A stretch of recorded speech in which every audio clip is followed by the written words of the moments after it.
The thing that I find interesting is now all the talk is about, well, who's going to handle the basketball? Who's going to bring?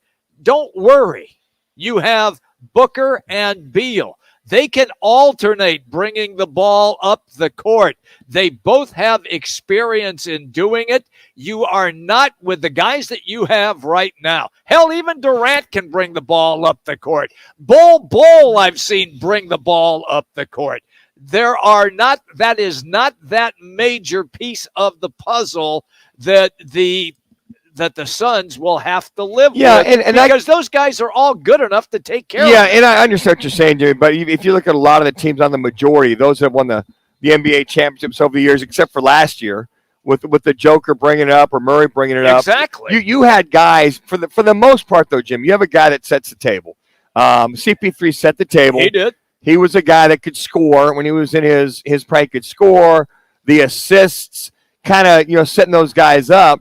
And having a guy, not that a Saban Lee can't do it, but he doesn't have the experience. And I think from that, okay, if you want to go down that road and truly have that kid work himself in from that particular standpoint of having the guy out there to kind of get all those outstanding guys, Booker getting his position, Bill getting his position. You got a Kogi over here, you got DA over here. Eric Gordon can do that as well too.